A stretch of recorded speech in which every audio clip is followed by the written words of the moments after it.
আপনার কি বারবার পেটের ব্যথা হয়, খাবার ঠিকমতো হজম হয় না, বুক জ্বালা করে?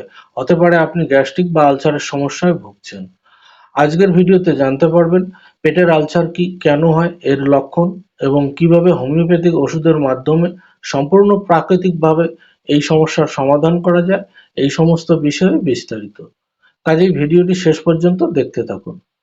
আলসার মানে হচ্ছে গ্যাস্ট্রিক মিউকোসা বা পাকস্থলীর আভ্যন্তরীণ পর্দার ক্ষয়। একবার আস্তরণের ক্ষতি বা ক্ষয় হয়ে গেলে আলসারেটিভ ঘা তৈরি করতে পারে। এটি পেটে, ক্ষুদ্রান্তে বা খাদ্যনালীতেও হতে পারে। এটি যন্ত্রণাদায়ক ও দীর্ঘস্থায়ী হতে পারে। যদি ঠিকমতো চিকিৎসা না করা হয়, আলসার বড় হয় এবং অবশেষে গভীর হয়, যা রক্তপাতের প্রবণতা ঘটাতে পারে। তবে সুখবর হচ্ছে হোমিওপ্যাথিতে এর কার্যকর এবং পার্শ্ব প্রতিক্রিয়াহীন চিকিৎসা রয়েছে। আলসারের প্রধান কারণগুলো হলো হেলিকোব্যাক্টার পাইলোরির সাথে ব্যাকটেরিয়া সংক্রমণ। এটি একটি পেপটিক আলসারের প্রধান কারণ হিসেবে বিবেচিত হয়। এই ব্যাকটেরিয়া সাধারণত পাচনতন্ত্রে বাস করে, কিন্তু কখনো কখনো প্রদাহ ও আলসারের মতো সমস্যার সৃষ্টি করে। অতিরিক্ত অ্যাসিড নিঃসরণ বা পেটে অতিরিক্ত অ্যাসিড তৈরি হলে এটি পাকস্থলীর আস্তরণকে ক্ষতিগ্রস্ত করে, যা আলসার সৃষ্টিতে সাহায্য করে। অতিরিক্ত বা দীর্ঘ সময় ধরে পেইনকিলার বা নন-স্টেরয়েডাল অ্যান্টি-ইনফ্লেমেটরি ড্রাগস ওষুধ গ্রহণ করলে আলসার হতে পারে। এই ওষুধগুলো প্রদাহ এবং ব্যথা কমানোর জন্য ব্যবহার করা হয়, তবে এগুলো পেটের আস্তরণকে রক্ষা করে এমন একটি পদার্থ তৈরি করতে বাধা দেওয়ার ফলে আলসার হতে পারে, যেমন অ্যাসপিরিন, আইবুপ্রোফেন এবং নেপ্রোক্সেন প্রভৃতি। অতিরিক্ত ধূমপান এবং নিয়মিত ভারী অ্যালকোহল গ্রহণ পেপটিক আলসার হওয়ার ঝুঁকি বাড়াতে পারে। ধূমপান পাকস্থলীর অ্যাসিড নিঃসরণ বৃদ্ধি করে এবং পাকস্থলীর প্রতিরক্ষামূলক ব্যবস্থা দুর্বল করে। অ্যালকোহল পাকস্থলীর আস্তরণে প্রদাহ সৃষ্টি করে এবং মিউকোসাল ব্যারিয়ার ক্ষতিগ্রস্ত করে। টেনশন বা দীর্ঘস্থায়ী মানসিক চাপ রোগ প্রতিরোধক ক্ষমতাকে দুর্বল করে দিতে পারে, ফলে আলসার হওয়ার ঝুঁকি বাড়ে। অতিরিক্ত তেল, ঝাল, মশলাদার বা চর্বিযুক্ত খাবার বা সাইট্রাস ফল, চকলেট, ক্যাফেইন এবং কার্বোনেটেড পানীয় গ্রহণ পেটের ভিতরের চামড়ার জ্বালা আরও বাড়িয়ে দিতে পারে এবং আলসারের অগ্রগতি ঘটাতে পারে। সুতরাং এই ধরনের খাবারগুলো বর্জন করা বা কম খাওয়া উচিত, বিশেষ করে যাদের পেটে ব্যথা বা অন্য কোনো সমস্যা রয়েছে। আলসারের সাধারণ লক্ষণ বা উপসর্গ। আলসারের প্রধান লক্ষণ হলো পেটে জ্বালা-পোড়া বা কুঁচকানো ব্যথা, যা বিশেষ করে পেটের উপরের অংশে বা বুকের মাঝখানে অনুভূত হয়। আলসার হলে পেট খালি থাকলে ব্যথা আরও বেড়ে যেতে পারে এবং খাবার খেলে ব্যথা কমে যেতে পারে। অন্যান্য লক্ষণগুলোর মধ্যে রয়েছে অম্বল, বমি বমি ভাব, বমি হওয়া, পেট ফাঁপা ও ডায়রিয়া, মলের সঙ্গে রক্ত আসা, ওজন হ্রাস এবং ক্ষুধামন্দা। কিছু ক্ষেত্রে আলসারের কোনো উপসর্গ নাও দেখা দিতে পারে। এবারে আসছি হোমিওপ্যাথিক চিকিৎসা সম্পর্কে। হোমিওপ্যাথি পেটের আলসারের জন্য খুবই নিরাপদ এবং কার্যকর চিকিৎসা প্রদান করে। পেটের আলসারের জন্য হোমিওপ্যাথিক ওষুধ প্রাথমিকভাবে তীব্র পর্যায়ে পেটের আলসারের উপসর্গগুলো এবং তীব্রতা কমাতে সাহায্য করে। পেটের আলসারের চিকিৎসার জন্য হোমিওপ্যাথিক ওষুধগুলো বিভিন্ন ব্যক্তির ক্ষেত্রে লক্ষণ অনুসারে নির্বাচন করা হয়। নাক্স ভমিকা, রুবিনিয়া, আইরিস ভার্স, কার্বোভেস, লাইকোপোডিয়াম, কেলিবাইক্রোমিকাম হলো পেটের আলসারের জন্য শীর্ষ হোমিওপ্যাথি ওষুধ। আসুন এবারে এই গুরুত্বপূর্ণ হোমিওপ্যাথি ওষুধগুলোর কার্যকারিতা নিয়ে বিস্তারিত আলোচনা করি। নাক্স ভমিকা 30। আপনি যা কিছু খান তার কোনোটাই হজম হয় না। এর ফলে পেটে ব্যথা হয়। এই ব্যথা খামচানি বা কামড়ানি ব্যথার মতো হয়। কখনো কখনো যন্ত্রণায় অস্থির হয়ে পড়েন এবং সঙ্গে থাকে কোষ্ঠবদ্ধতা, অথবা পুরোপুরি কোষ্ঠবদ্ধতা না হয়ে অল্প অল্প মল নির্গত হয়। সামান্য কিছু খেলেই পেটের জন্য মোচড় মারে, তৎক্ষণাৎ বমি হয়। বমি টক বা তেতো স্বাদযুক্ত, কখনো বা কষ্টদায়ক কাঠ বমি হয়।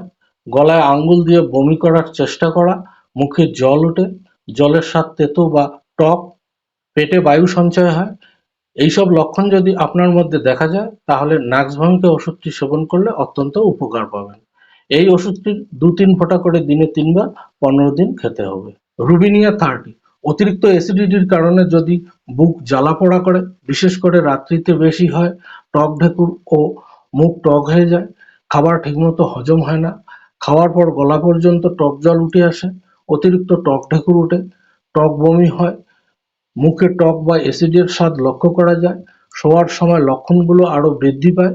এই সব লক্ষণ দেখা দিলে রুবিনিয়া ওষুধটির 3 ফোঁটা করে দিনে 3 বার খাবার খাওয়ার 30 মিনিট পর খেতে হবে।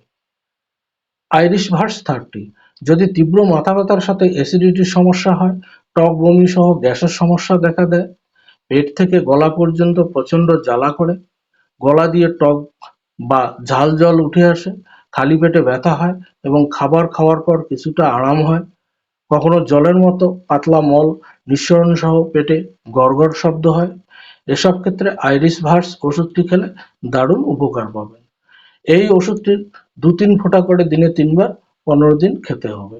কার্বোভেজ 200 যদি পেটে বায়ু সঞ্চিত হয়, হজমের সমস্যা হয়, পেট ফাঁপে, পেট ফাঁপার কারণে পেট ফাটার মতো অনুভূতি হয়, উদরাময় সহ পেট ফাঁপা, পেটে শুল বেঁধার মতো ব্যথা ও যন্ত্রণা হয়, যন্ত্রণা কম বা বেশি হতে পারে, শুলের যন্ত্রণা বৃদ্ধি পায়, সহজে ঢেকুর উঠলে পেট ফাঁপা ও পেটের যন্ত্রণা কিছুটা কমে যায়, কোষ্ঠবদ্ধতা সহ পেটে অত্যাধিক বায়ু জমেও ঢেকুর উঠে, ঢেকুরে দুর্গন্ধ বা চোয়া গন্ধ থাকে, এইসব লক্ষণ থাকলে কার্বোভেজ ওষুধটির 2-3 ফোঁটা করে দিনে 2 বার খাবার খাওয়ার আগে 7 দিন খেতে হবে।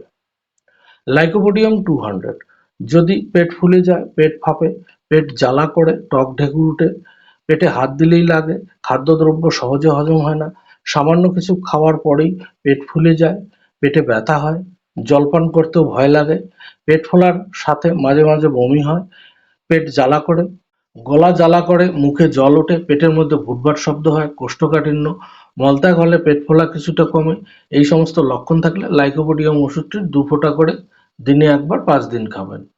কেলিবাইক্রোমিকাম 30 যদি গ্যাস্ট্রিকের সাথে আলসার থাকে, পাকস্থলীতে খুব ব্যথা হয়, বমির সাথে হলুদ বা আঠালো মিউকাস বের হয়, খাবারে অরুচি থাকে, ক্ষুধা নেই বললেই চলে, গা বমি ভাব বা রক্তযুক্ত বমি, একটা নির্দিষ্ট স্থানে ব্যথা হয়, সকালের দিকে এই লক্ষণগুলো বেশি প্রকাশ পায়, পেটে আলসার থাকে বা আলসার সন্দেহ হলে কেলিবাইক্রোমিকাম ওষুধটি 2 ফোঁটা করে দিনে 3 বার মাসখানেক খেতে হবে। এবারে বলছি আলসার রোগীদের ডায়েট ও জীবনধারা সম্পর্কে। আলসার রোগীদের জন্য একটি স্বাস্থ্যকর ডায়েট এবং জীবনধারা খুবই গুরুত্বপূর্ণ। খাদ্য তালিকায় মশলাদার, অ্যাসিডিক এবং চর্বিযুক্ত খাবার এড়িয়ে যাওয়া উচিত। ফাইবার সমৃদ্ধ খাবার যেমন ফল, সবজি এবং শস্য গ্রহণ করা ভালো। ধূমপান ও অতিরিক্ত অ্যালকোহল ত্যাগ করা এবং নিয়মিত হালকা ব্যায়াম করাও উপকারী। আলসার রোগীদের জন্য উপকারী কিছু খাবার হলো প্রোবায়োটিক সমৃদ্ধ খাবার যেমন দই, কিমচি, সুক্রোট, উচ্চ আঁশযুক্ত খাবার যেমন আস্ত শস্য, ডাল, সবজি, নরম ফল যেমন কলা, আপেল, চর্বিহীন প্রোটিন যেমন মাছ, মুরগি এবং ডিম, এই খাবারগুলো হজম করতে সহজ এবং আলসারের ব্যথা কমাতেও সাহায্য করে। আলসার রোগীদের কিছু খাবার ও পানীয় বর্জন করা উচিত, যা পেটের আস্তরণের জ্বালা বাড়ায় এবং আলসারের সমস্যা আরো বাড়িয়ে তুলতে পারে। এই তালিকায় ধূমপান, অ্যালকোহল, অতিরিক্ত তেল ও চর্বিযুক্ত খাবার, ফাস্টফুড, ঝাল খাবার, টক জাতীয় খাবার এবং কিছু বিশেষ পানীয় যেমন অতিরিক্ত কফি ও সফট ড্রিঙ্কস প্রভৃতি। আলসার রোগীদের জন্য সঠিক জীবনযাপন পদ্ধতি অনুসরণ করা খুবই গুরুত্বপূর্ণ। এর মধ্যে সঠিক খাদ্য গ্রহণ, পর্যাপ্ত ঘুম, মানসিক চাপ নিয়ন্ত্রণ এবং ধূমপান ও মদ্যপান পরিত্যাগ করা। পেটের আলসার হলে ভয় পাওয়ার কিছু নেই। হোমিওপ্যাথি চিকিৎসার মাধ্যমে আপনি সম্পূর্ণ পার্শ্ব প্রতিক্রিয়াহীনভাবে মুক্তি পেতে পারেন। হোমিওপ্যাথি ওষুধ নিয়মিত ও সঠিক মাত্রায় খেলে আলসার ধীরে ধীরে নিরাময় হয়। 1 থেকে 3 মাসের মধ্যে ভালো ফল পাওয়া যায়। তো আজ এ পর্যন্তই। আশা করি ভিডিওটি আপনাদের অনেক কাজে লাগবে। ভিডিওটি যদি আপনার ভালো লেগে থাকে তাহলে একটা লাইক দিন, চ্যানেলটি সাবস্ক্রাইব করুন এবং শেয়ার করে অন্যদের উপকার করুন। ভালো থাকুন, সুস্থ থাকুন। দেখা হবে পরবর্তী ভিডিওতে অন্য কোনো রোগের বিষয় নিয়ে। ভিডিওটি দেখার জন্য অনেক ধন্যবাদ।